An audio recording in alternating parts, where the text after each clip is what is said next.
Olá, boa tarde a todos, boa tarde a todas. Sejam muito bem-vindos a essa segunda parte do primeiro dia da nossa programação do 8º Café Internacional da UEMA. Nessa parte da tarde, na primeira palestra, teremos como convidada a Helena Monteiro. Ela é diretora executiva do Centro de Estudos Latino-Americanos David Rockefeller. Seja bem-vinda, professora. Também teremos, para moderar esta palestra, o professor Dr. Walter Canales, vice-reitor da Universidade Estadual do Maranhão.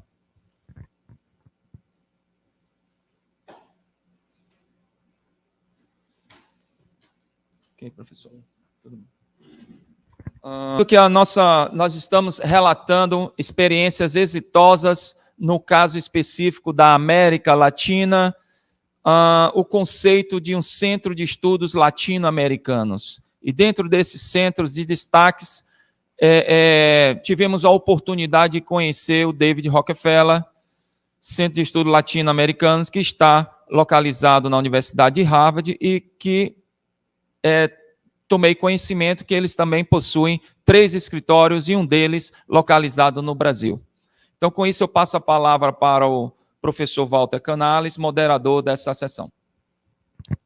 Obrigado, professor Tales. Boa tarde a todos e a todas aqui presentes e aqueles que nos assistem de forma remota.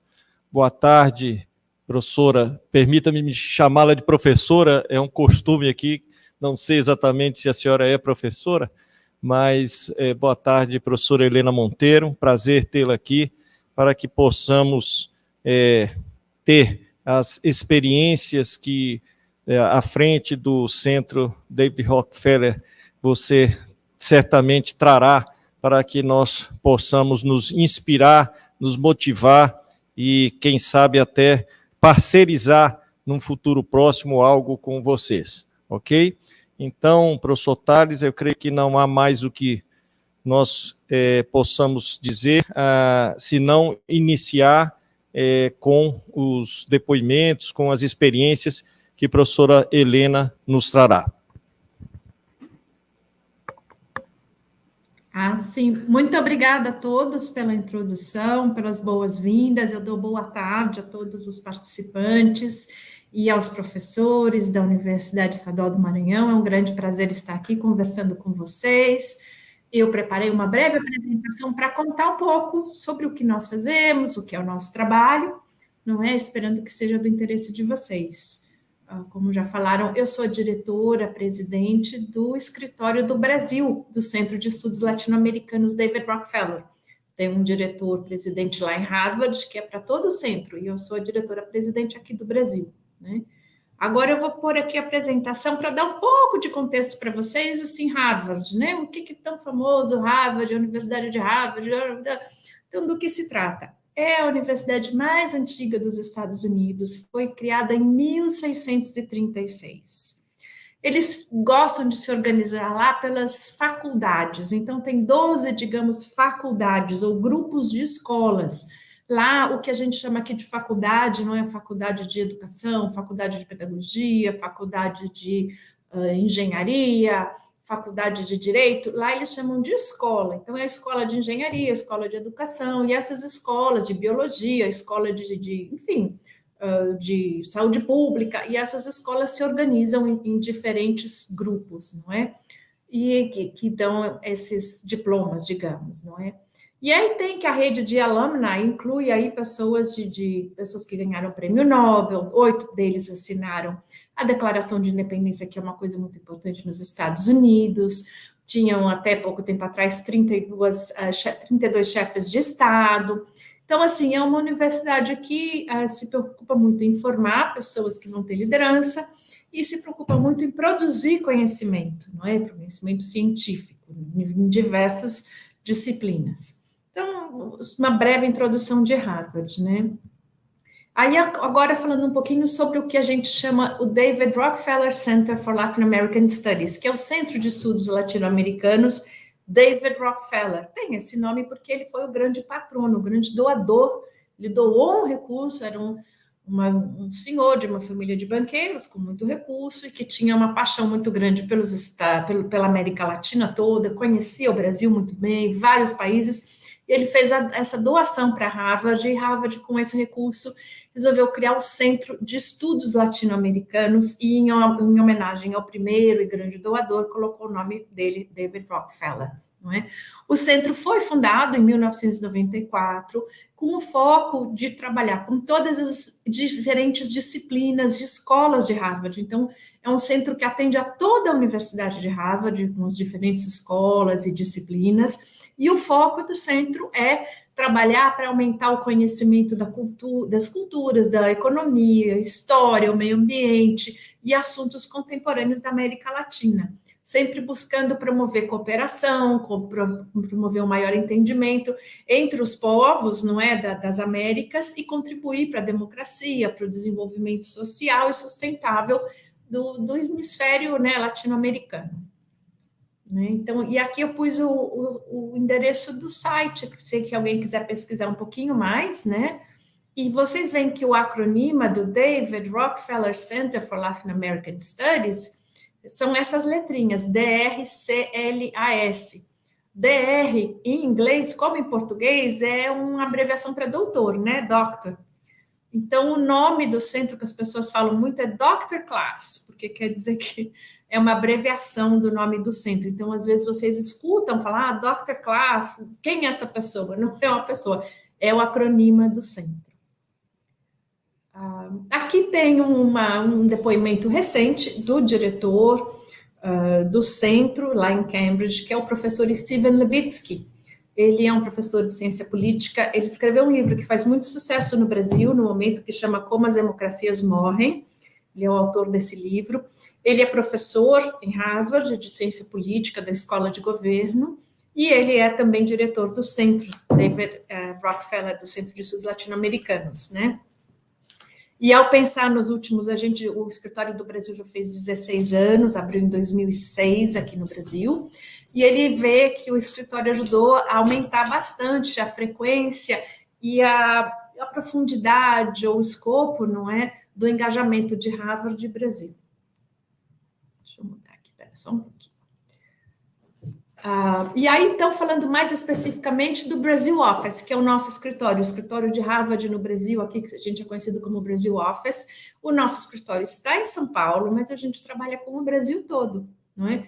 E a gente trabalha em conjunto, em colaboração, em sinergia, muito próximo ao Brasil Studies Program, que fica lá em Harvard, fica lá, e é um programa que reúne os professores de Harvard de diferentes escolas e disciplinas, que trabalham, que têm interesse, que pesquisam o Brasil, ou fazem pesquisas com o Brasil, sobre o Brasil, no Brasil, e de diferentes maneiras, não é? Então, junto com esse programa, tanto aqui no Brasil como em Harvard, a gente procura expandir a colaboração de pesquisa, ensino, aprendizagem, oportunidades de aprendizagem para os professores e para os alunos de Harvard.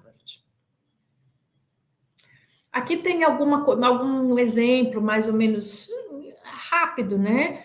Para ilustrar um pouco o que a gente faz, não é?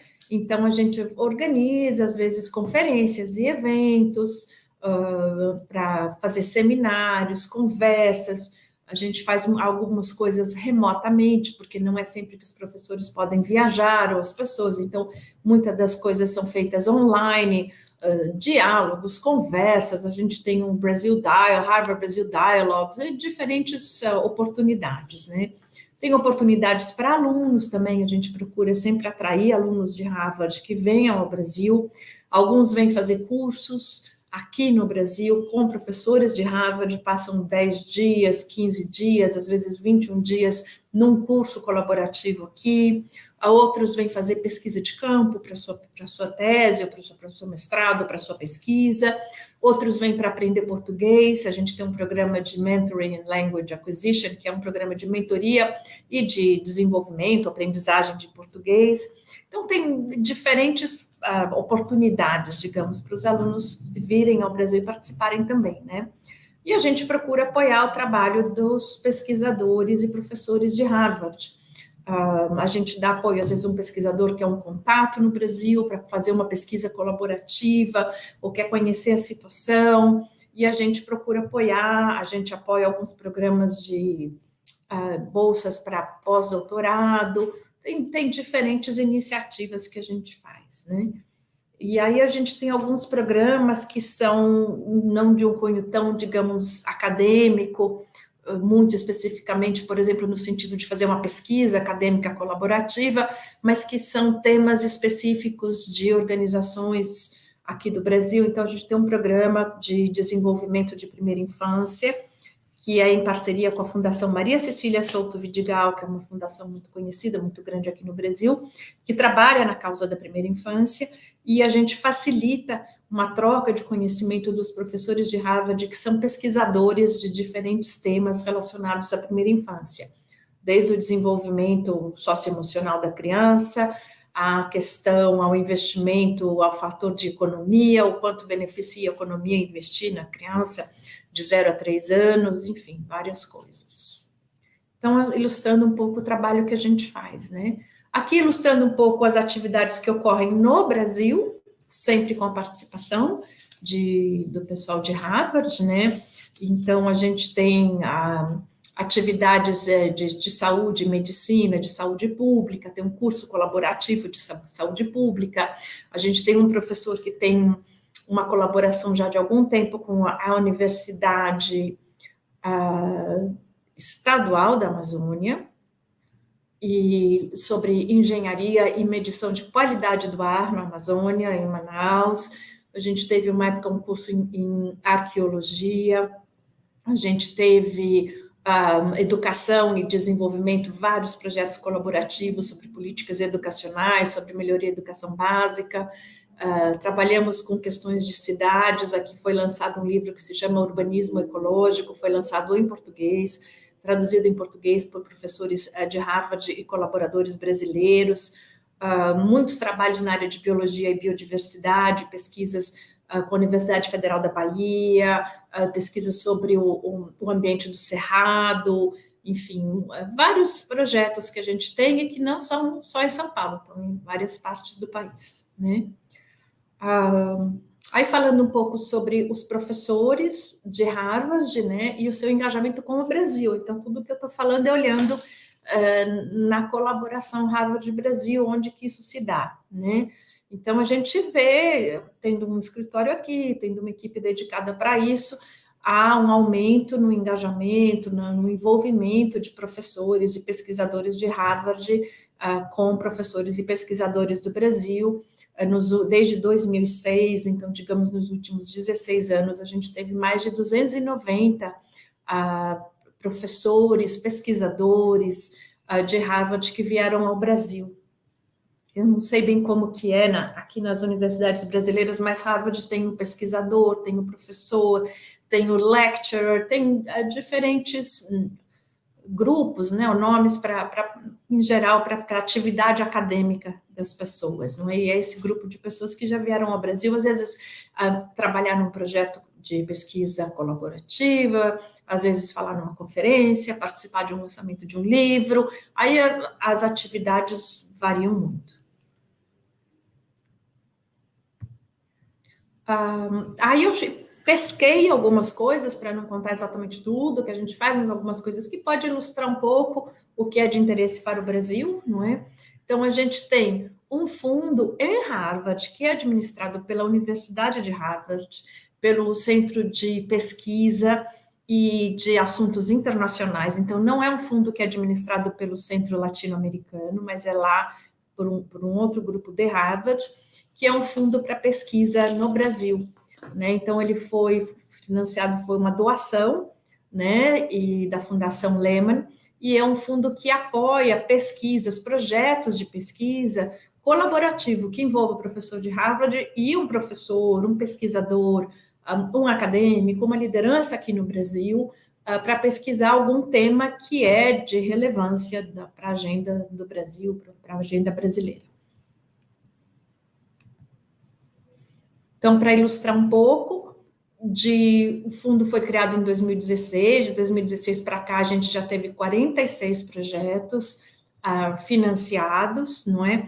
Envolvendo 27 organizações parceiras, com 117 pesquisadores, ou o que a gente chama de co-investigadores ou colaboradores de Harvard e de Brasil, né? Porque num projeto há vários pesquisadores, vários colaboradores, e aqui em verde um pouquinho mais escuro estão os estados em que já tiveram alguma pesquisa apoiada por esse fundo, Lehman Brazil Research Fund. É um fundo que tem que ser um professor lá de Harvard que se candidata para esse fundo, a candidata propõe um projeto de pesquisa, e a pesquisa tem que ter um colaborador brasileiro.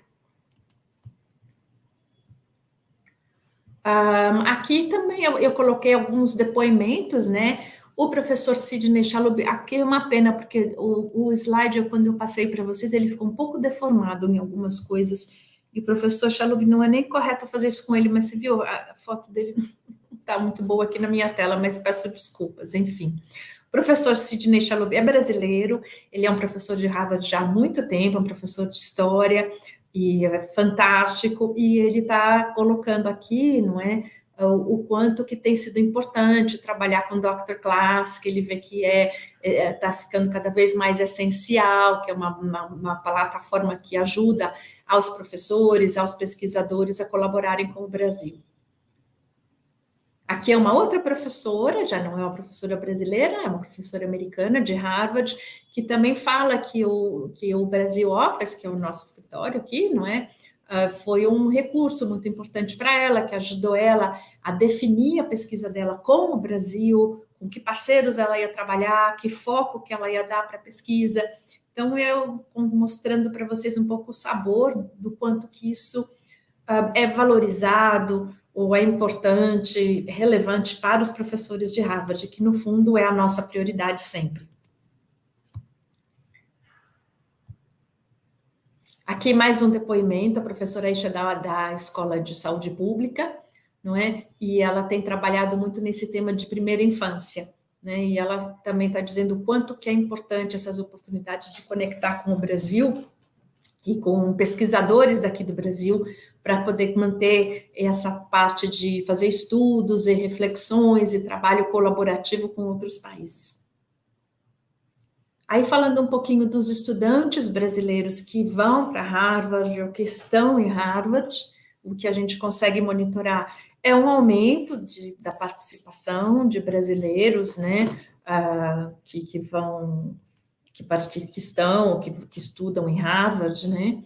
E aí aqui tem a participação, é um pouco assim, começa em 2007, 2008, e aí a gente vê 21, 22 como cresceu. Houve aí, caiu um pouco os números 20, 21, muito em função da pandemia, né? Mas agora já está voltando. Na pandemia ficou tudo assim meio parado. E as diferentes cores são as diferentes escolas que tem, né? Então, assim, o maior número de alunos, uma grande porção, é do Harvard Business School, que seria a escola, digamos, de administração de empresas. Muita gente faz o MBA lá, o Masters of Business Administration.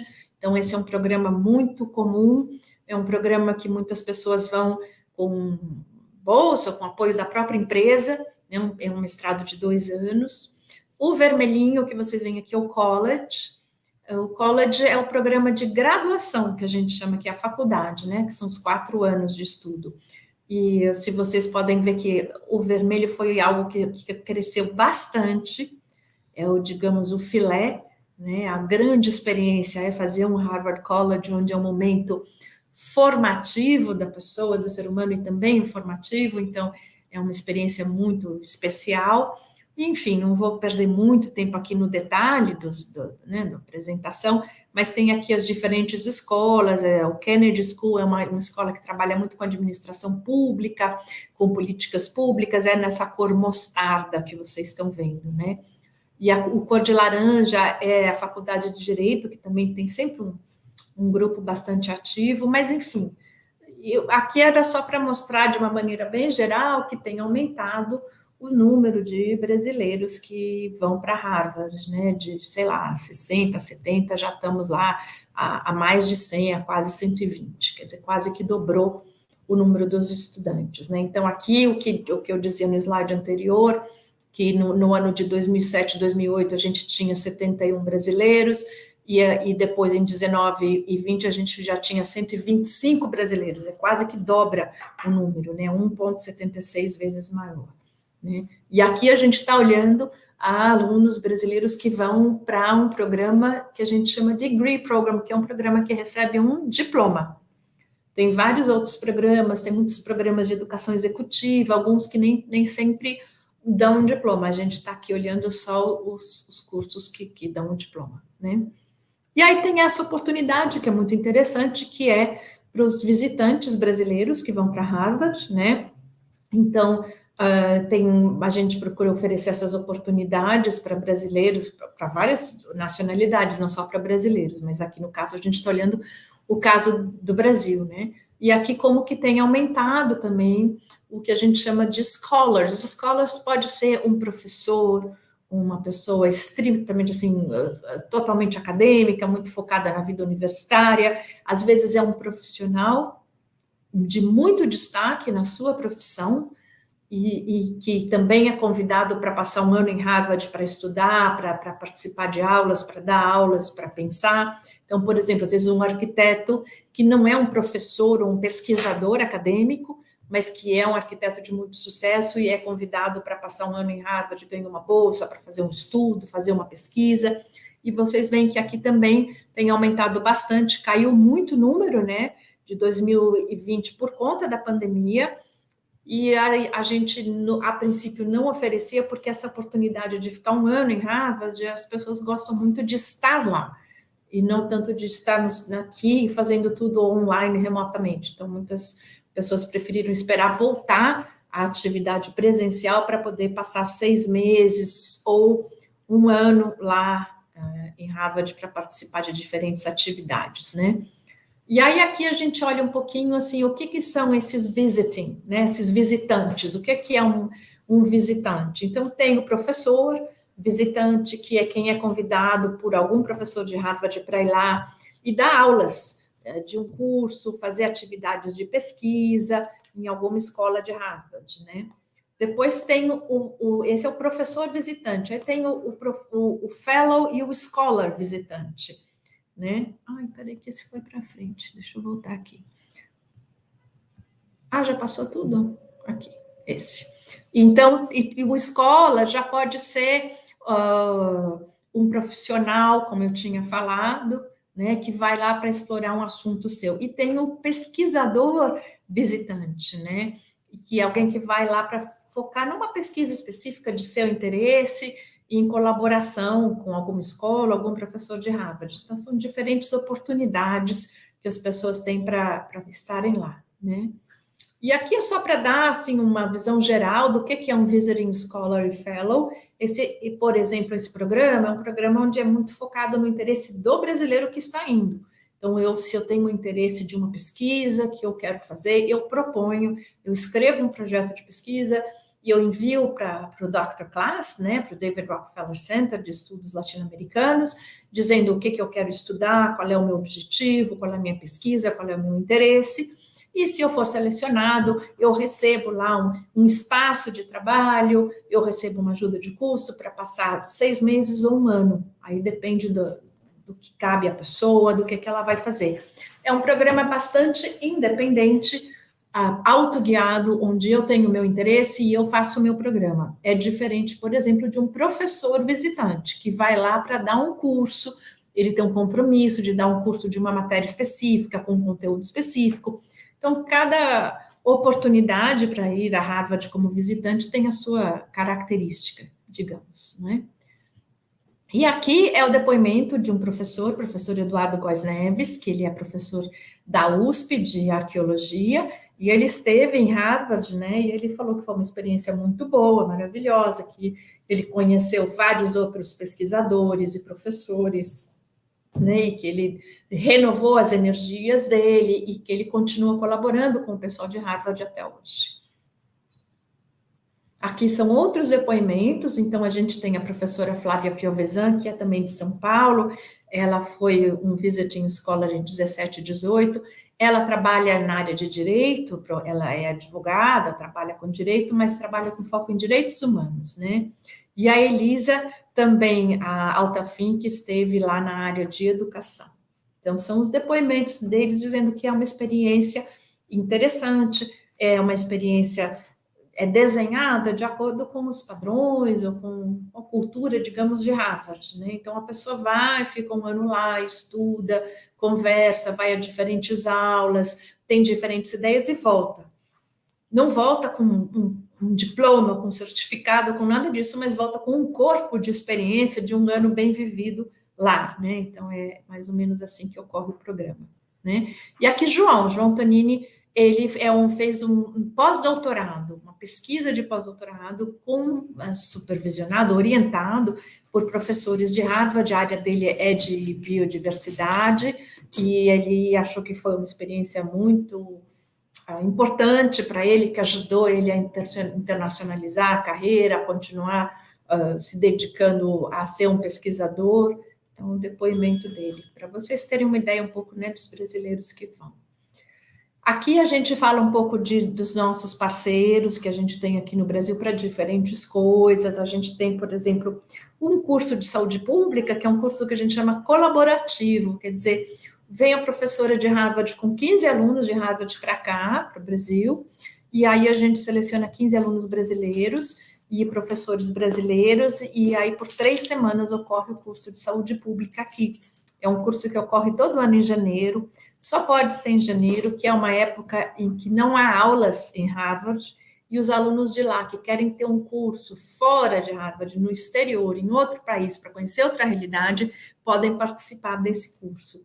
E aí esse curso ele roda, ele uma vez em São Paulo, às vezes em Curitiba, às vezes é no Ceará, às vezes é Rio de Janeiro, ou é Fortaleza, né? Vai rodando, não é sempre no mesmo lugar. A gente já teve outros cursos assim, a gente tem essa iniciativa de primeira infância, que a gente tem muita colaboração com o INSPER, que também está em São Paulo, já tivemos programas de aprendizado de português em janeiro, enfim, foram várias atividades que a gente já teve, né? Aqui a gente tem um programa muito específico, ele é pequeno, parece que é grande, mas não é, é um programa para alunos do ensino médio, e a gente faz um programa de mentoria onde a gente junta um mentor, que é um aluno de Harvard College, que é da graduação de Harvard, que quer ser mentor de um aluno de ensino médio aqui no Brasil, que é um aluno de baixa renda, que é bolsista numa escola e que tem alto desempenho acadêmico e que tem interesse em ir para a universidade, em estudar. E aí a gente faz essa mentoria online. Em janeiro, os alunos de Harvard vêm para cá e fazem 2 semanas de mentoria né, presencial, grupal, com esses alunos brasileiros. E aí a gente trabalha com várias escolas para identificar esses alunos brasileiros. Aqui é a Helena, que é do Colégio Bandeirantes, que participa desse programa com a gente de mentoria, né? E aí a gente tem também o Harvard Brasil Radar, que é a nossa, digamos, o nosso boletim, que a gente sai a cada 4, 6 semanas, é mensal, sendo que alguns meses de baixa um pouco atividade acadêmica, por exemplo, em julho e agosto, em Harvard a gente tem menos acontecimentos, porque é o verão lá, aí não tem, mas geralmente uma vez por mês sai o nosso boletim, contando as atividades que aconteceram, que vão acontecer, se há oportunidades de bolsas e coisas assim. E aí, acho que o que eu tinha para contar, assim, rapidamente, sobre o que a gente faz, como que é aí, eu estou aberta para perguntas e comentários, não é? Mas contar um pouco, assim, a experiência é exitosa no sentido de que a gente tem o apoio, a gente tem os professores dando depoimento de que facilita o engajamento deles com o Brasil, e a gente tem os alunos dizendo a mesma coisa, tanto os alunos de Harvard que vêm ao Brasil, como os alunos brasileiros que vão para Harvard fazer pesquisa lá, né? E o âmbito se dá sempre muito no foco em pesquisa, em ensino, em aprendizagem. Então, não é uma colaboração institucional, né? Não é A gente não assina, eu não assino um acordo de parceria com uma faculdade X ou Y, não é assim. A colaboração se dá de professor a professor, de pesquisador a pesquisador, mais ou menos assim. Enfim, é isso. Estou aberta aqui a comentários e perguntas.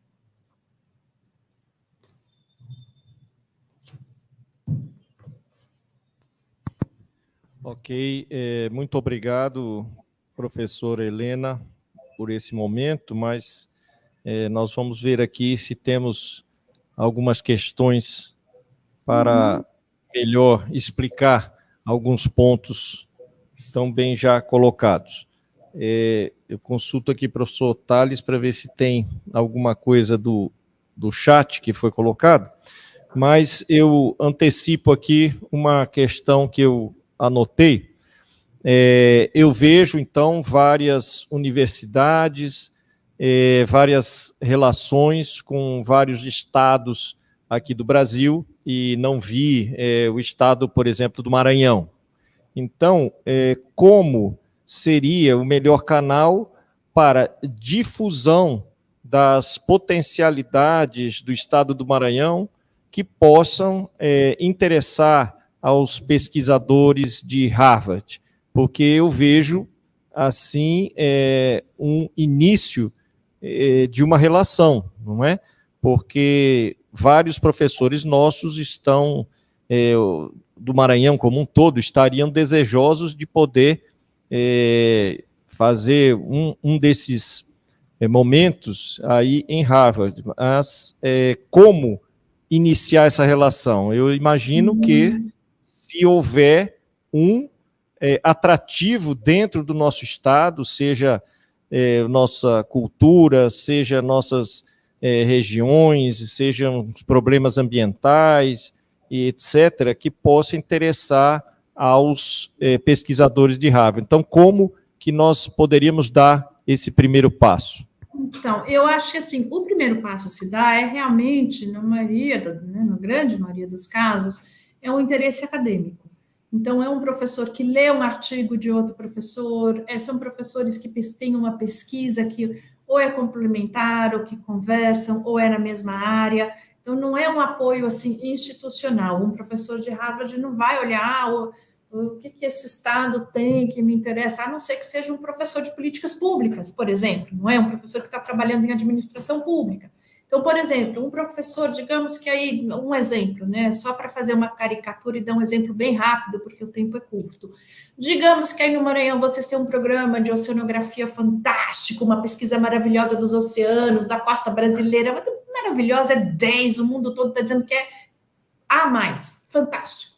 Bom, Harvard não tem oceanografia, lá não tem professor que estuda esse tema. É uma grande universidade, tem excelência em muitas coisas, mas não em absolutamente tudo. Então, Harvard não seria o melhor parceiro neste caso, né? Então, eu acho que são pelas áreas temáticas dos professores. Então, talvez seria, por exemplo, na Universidade do Maranhão, não é? Quais são os professores que estão se destacando, que estão fazendo pesquisas, que estão publicando, que estão fazendo estudos, que estão buscando ter uma colaboração internacional. E ver quem em Harvard é dessa área. A área que a gente tem uma coisa muito bacana aqui, digamos, sei lá, a inteligência artificial. Então, o que está acontecendo em Harvard de inteligência artificial? Vou mandar um artigo, vou ver com esse professor, esse tem a ver comigo, esse não tem. Então, isso seria uma maneira. Outra maneira é os visitings, né, os visitantes. Às vezes, um brasileiro que fica lá como visitante, eu apresentei para vocês aí a fala do professor Eduardo Góes Neves.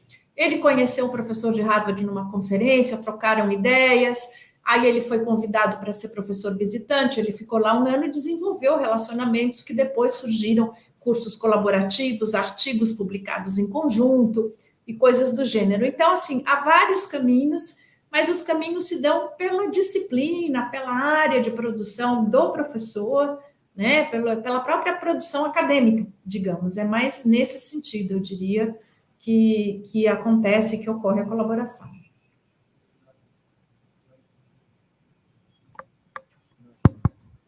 Ok, eu entendo, então, que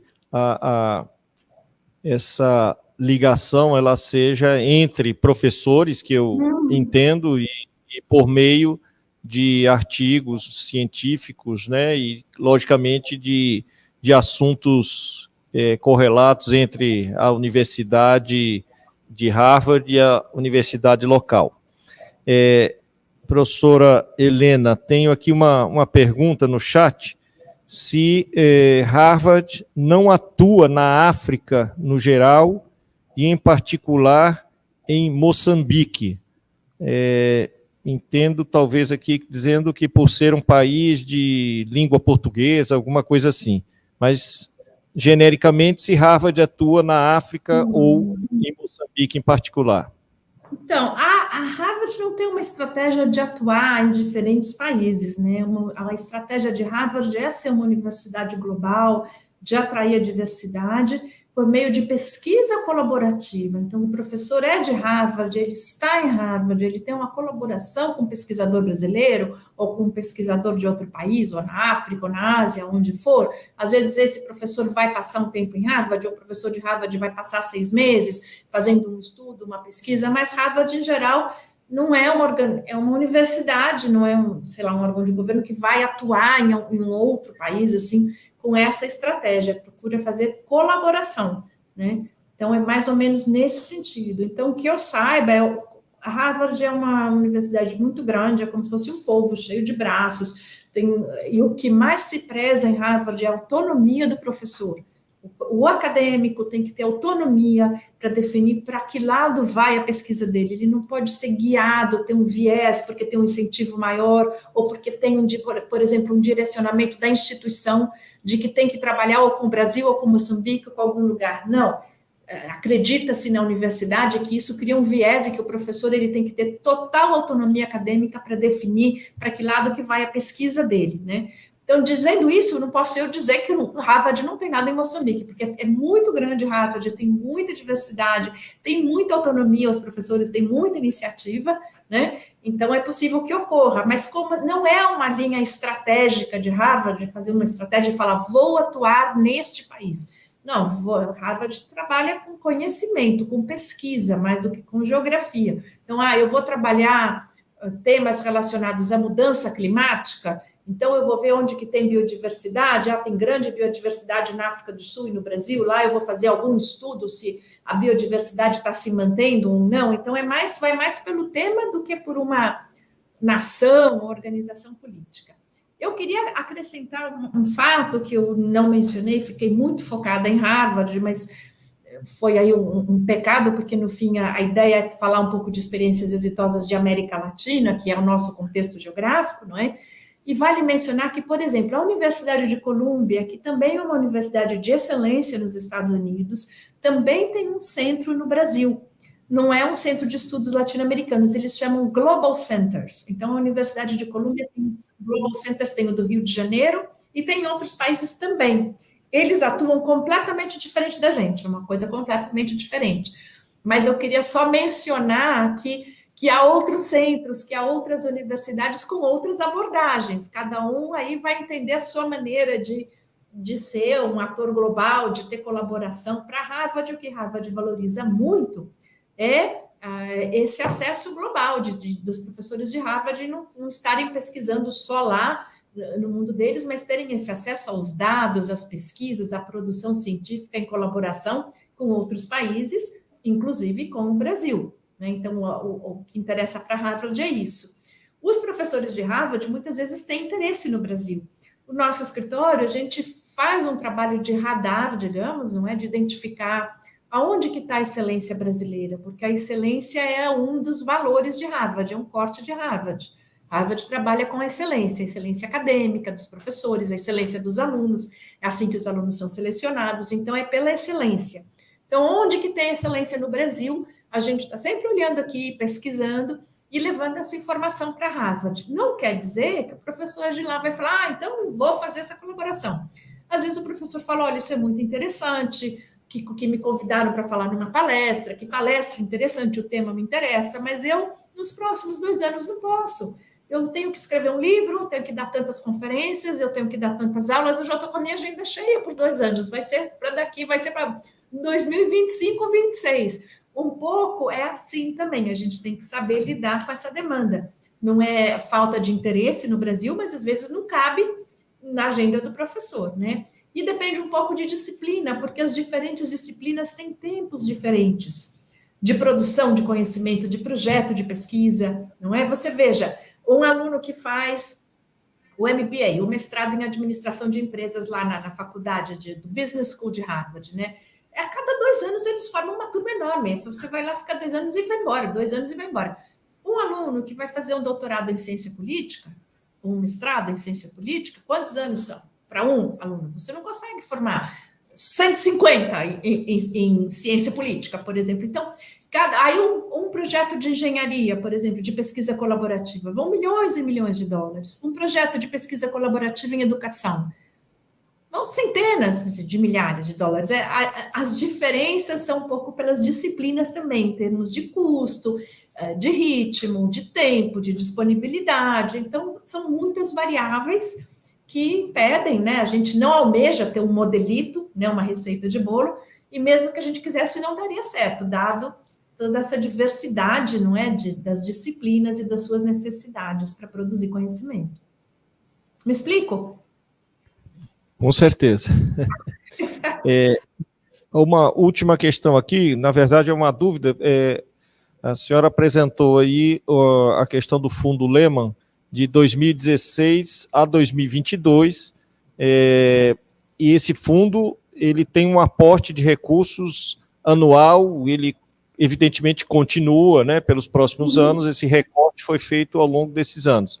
E ele coloca a questão sempre do professor de Harvard que se interessa por algum assunto, e não ao contrário, correto? Isso, exatamente. É geralmente isso, porque, veja, nós somos Harvard no Brasil, não é? Então, assim, eu acho, sem querer, pelo amor de Deus, não quero eu sair do meu espaço aqui, mas eu acho que para a Universidade do Maranhão é muito interessante saber como que se cria um fundo de pesquisa que motiva as pessoas. Então, quem do Maranhão? Aí no Maranhão tem pessoas de muita excelência, de muita influência, de muito recurso. Será que uma dessas pessoas não quer criar um fundo em seu nome para fazerem pesquisa sobre o Maranhão, com os acadêmicos do Maranhão, que estão na faculdade do Maranhão? Por exemplo, né, uma maneira. Mas, realmente, esse fundo é doado pela Fundação Lehman, imagino que vocês já tenham ouvido falar, que conheçam, é uma doação anual e continua. A gente apresentou os dados de 2016 a 22, porque é o que a gente tem esse ano, né, mas vai continuar o ano que vem. É um fundo pequeno, apoia alguns projetos, sei lá, 6, 7 projetos de pesquisa, e a regra da pesquisa é que ela tem que ser colaborativa. Então, o professor de Harvard tem que ter um colaborador brasileiro. Às vezes, como que isso dá? Às vezes acontece um colaborador brasileiro, um professor, passou por lá, esteve lá, escreveu um artigo em comum, conhece um professor de lá e fala, vamos fazer um projeto junto, eu escrevo, eu faço tudo, mas tem que ter um professor de Harvard também, não é? Que eu também aqui no meu escritório, eu não faço nada que aconteça e acabe no Brasil, com o Brasil, para o Brasil, só no Brasil. Tudo que eu faço tem o envolvimento de um professor de Harvard. No mínimo, um aluno de doutorado ou alguma coisa, um pesquisador de Harvard, para a gente não ser uma organização do Brasil para o Brasil com o Brasil. Tudo que a gente faz é Harvard-Brasil, né? Brasil-Harvard. Mas tem, realmente, todo o nosso trabalho aqui é financiado, é apoiado por fundos que vêm de Harvard, é um escritório de Harvard no Brasil, ou seja, tem uma prioridade, uma agenda que parte de Harvard, não é uma organização que está aqui olhando para servir o Brasil, a prioridade do Brasil. É claro que vai fazer tudo que interessa a Harvard e que faz sentido no Brasil, não é? Não vai fazer, sei lá, aula de patinação no gelo aqui, não vai ser isso, não é? O que é relevante para o Brasil. Harvard tem essa noção, mas o ponto inicial é lá. Né, são os professores de lá. Agora, nós temos já lá, eu acho que... Eu não pus esse slide, que pena. Aumentou o número de professores brasileiros lá em Harvard também. Eu acho que agora a gente está com 8 ou 9 professores. Tem um professor, por exemplo, de inteligência artificial em Harvard, que a parte de ciência da computação, inteligência artificial, é dentro da faculdade de engenharia, que é diferente de como se organiza aqui no Brasil. Algumas coisas, a organização do ensino é um pouco diferente. a gente tem professora na faculdade de educação, na faculdade de história, de saúde pública, de business, né, de administração de empresas, de engenharia, tem vários professores, de direito, tem alguns professores brasileiros lá, isso também às vezes ajuda.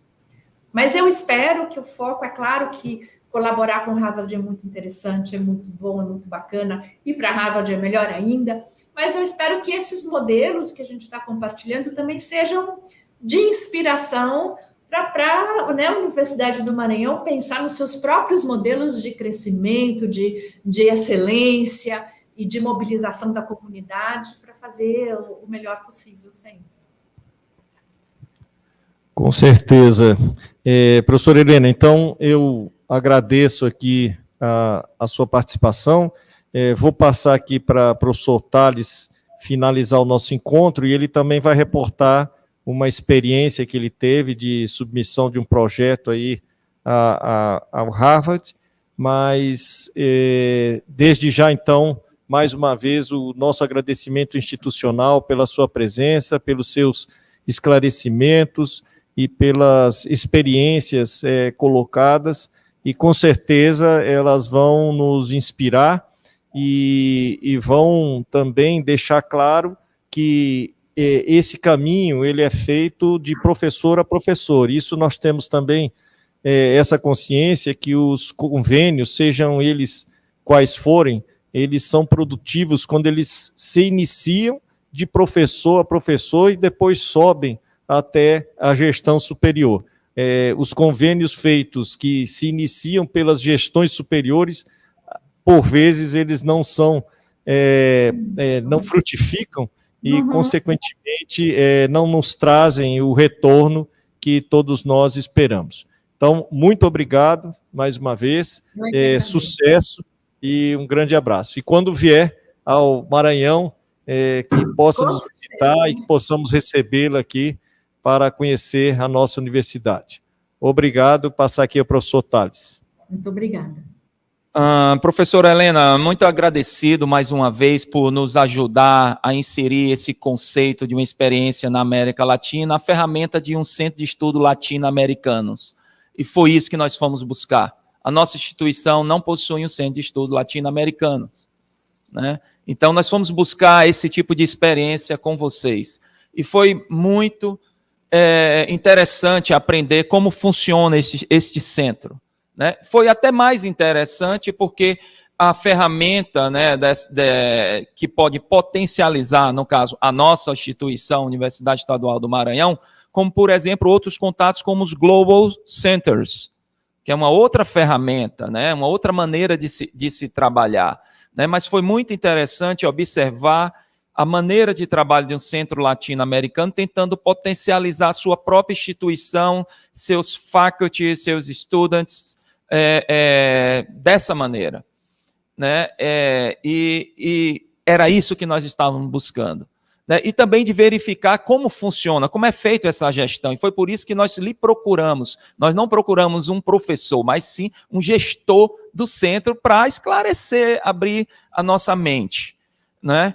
Então, nesse sentido, ficou claro que no caso do funcionamento de vocês, realmente há essa interação, essa conexão, facilitar essa interação entre os pesquisadores e estudantes da Universidade de Harvard, no caso, com pesquisadores brasileiros, e essa interação é feita um a um entre eles. Na minha experiência, foi exatamente assim. Um professor de Harvard, contato meu de alguns anos, ele mesmo mandou para mim uma chamada do Visiting Scholar. Ele disse, aplica aqui. E foi assim que eu procedi. Como, da mesma maneira, eu verifiquei que existiam outras chamadas, como essa de Lehman e etc. Ou seja, o professor, no momento que ele estabelece um contato com um professor que tem interesse na mesma área, de um trabalho colaborativo, né, de formar inteligência, publicação, etc., tem tudo para dar certo, nesse sentido. Então, por exemplo, vocês agora estão com a chamada do Visiting Scholar até 9 de novembro, né, exatamente, né, para fazer o trabalho de 6 meses a 1 ano. né? Normalmente precisa de cartas de recomendação. No meu caso, foram 2 professores de Harvard que deram a recomendação. Era um projeto que pegava toda a América Latina e estava envolvendo Harvard, Universidade do Arizona e a minha Universidade Estadual do Maranhão. Fiquei entre os finalistas, não alcancei êxito, mas é assim, faz parte. É um processo, é muito competitivo mesmo. Mas eu lembro também que a senhora citou sobre um programa de pós-doutorado, que é o pós-doutorado com mentoria de Harvard, não é? Que também é uma outra ação. Então, são diferentes oportunidades que os professores eles estão tentando produzir conhecimento de ponta e não podemos deixar de lado a ferramenta Centro de Estudos Latino-Americanos, que é uma ferramenta exitosa na internacionalização. E esse é o conceito total, geral. Então, eu agradeço mais uma vez a participação da senhora. Tá? Entendi também o programa Radar, não sabia que tinha esse programa Radar de vocês, né? E é isso. Eu devolvo a palavra para a senhora, tá? Sim, e para podermos finalizar. Eu queria agradecer a vocês, eu espero que tenha sido útil, a conversa foi muito rápida. Eu queria só ressaltar um elemento que eu também não enfatizei muito, mas que vale a pena quando você pensa num centro de estudos latino-americanos. Uma das vantagens que a gente vê os próprios professores de Harvard reportarem é a multidisciplinaridade. Então, por exemplo, nós temos professores de engenharia, de biologia, de saúde pública que trabalham e estudam a Amazônia. Então, a professora de saúde pública estuda as doenças por vetor, o malária, o zika, não sei o quê, o outro professor estuda a qualidade do ar, o outro estuda a biodiversidade, mas em alguns momentos eles têm uma colaboração. Então, são professores de diferentes escolas, mas que têm esse foco geográfico no Brasil. E essa multidisciplinaridade, às vezes, colaboram com o professor de políticas públicas, por exemplo. Então, isso também se faz muito importante, não é? Então, eu acho que isso é importante de colocar. Eu espero que tenha sido uma informação útil para vocês. Não é? Eu estou aqui, tá? Estou disponível, você já tem o contato com a gente. Se tiver alguma dúvida, alguma outra coisa, vamos manter o contato. Quando vierem a São Paulo, venham nos visitar. É claro que nós temos um escritório pequeno, mas com muito prazer receberemos, não é? E a gente está aqui para ficar, para muitos anos, e vocês também. Então, certamente, em algum momento, essa colaboração ocorrerá, não é? É preciso paciência, persistência e trabalho árduo, mas é isso. Ok, então, muito obrigado, professora Helena. Reitero o convite feito pelo professor Walter Canales. Quando vier em terras maranhenses, nos visite. Prazer. Tá? Que será uma honra muito grande tê-la conosco para conversar, tomar um café. Com certeza. Então, tudo de bom, saúde e paz, sucesso para o David Rockefeller Center for Latin American Studies. Muita saúde. Tudo de bom. Para vocês também, eu quero ver daqui a 5 ou 10 anos um Maranhão Research Fund da Universidade do Maranhão. Eu quero ver qual vai ser o maranhense que vai fazer uma boa doação para a Universidade do Maranhão ter o seu fundo de pesquisa e sair por aí no mundo trabalhando só com a excelência. Até logo, muito prazer. Até logo, obrigado. Obrigada, bye, bye. Tchau, tchau.